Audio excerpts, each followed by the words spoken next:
नमस्कार दोस्तों, स्वागत है आपका एजुकेशन वाला बाय कुंदन सर चैनल पर, जहां हम राजनीति विज्ञान और इतिहास को आसान भाषा में समझते हैं। आज हम शुरू कर रहे हैं इंडियन पॉलिटी की लॉन्ग टर्म वीडियो सीरीज, जो UPSC, state PCS, UGC, NET, B.Ed.D.L.8 जैसी हर प्रतियोगी परीक्षा के लिए अत्यंत महत्वपूर्ण है।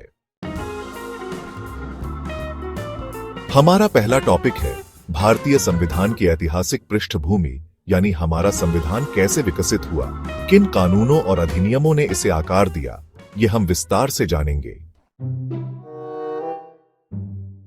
विस्तार में समझाना शुरू करें। सबसे पहले ईस्ट इंडिया कंपनी का आगमन और ब्रिटिश शासन की शुरुआत। 1600 में ब्रिटेन की ईस्ट इंडिया कंपनी को व्यापार का चार्टर मिला। 1757 बैटल ऑफ प्लासी के बाद कंपनी का राजनीतिक प्रभाव बढ़ा। 1765 बंगाल की दीवानी अधिकार कंपनी को मिला। 1857 की क्रांति के बाद ब्रिटिश सरकार ने कंपनी से सत्ता छीन ली। 1858 का अधिनियम भारत अब सीधे ब्रिटिश क्राउन के अधीन आया। प्रमुख अधिनियम जो संविधान निर्माण की नींव बने। Regulating act 1773। यह पहला अधिनियम था जिसने कंपनी के कार्यों पर सरकारी नियंत्रण बढ़ाया। बंगाल के गवर्नर को गवर्नर जनरल ऑफ बंगाल बनाया गया। एक कार्यकारी परिषद बनाई गई।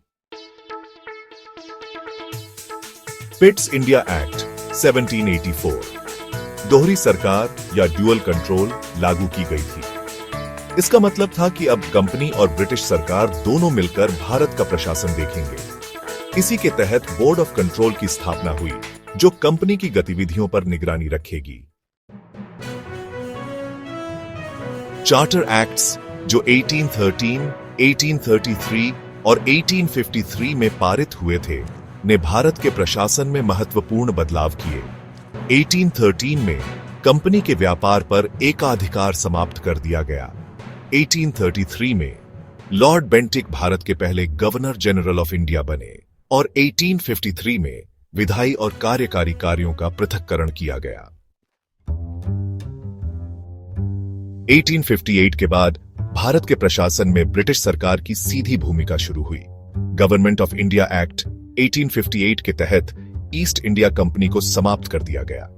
अब भारत का प्रशासन ब्रिटिश क्राउन के अंतर्गत आ गया। गवर्नर जनरल को अब वाइसरॉय कहा जाने लगा और भारत सचिव या secretary of state for India की नियुक्ति की गई।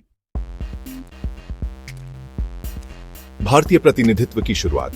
Indian councils act 1861, 1892, 1909। 1861 विधान परिषदों की स्थापना। 1892 सीमित निर्वाचन प्रणाली की शुरुआत। 1909, जिसे मिंटो मॉर्ली रिफॉर्म्स के नाम से भी जाना जाता है, पृथक निर्वाचक मंडल यानी सेपरेट इलेक्टोरेट्स मुस्लिमों के लिए, और पहली बार भारतीयों को केंद्रीय विधायिका में स्थान मिला। गवर्नमेंट ऑफ इंडिया एक्ट 1919, जिसे मॉन्टेग्यू चेम्सफोर्ड रिफॉर्म्स भी कहा जाता है। द्वैध शासन या डायरकी प्रांतों में 2 श्रेणियां, आरक्षित और स्थानांतरित विषय। बाइकैमरल लेजिस्लेचर 2 सदनों की शुरुआत हुई। भारतीयों को अधिक प्रतिनिधित्व मिला, लेकिन उनके अधिकार सीमित थे।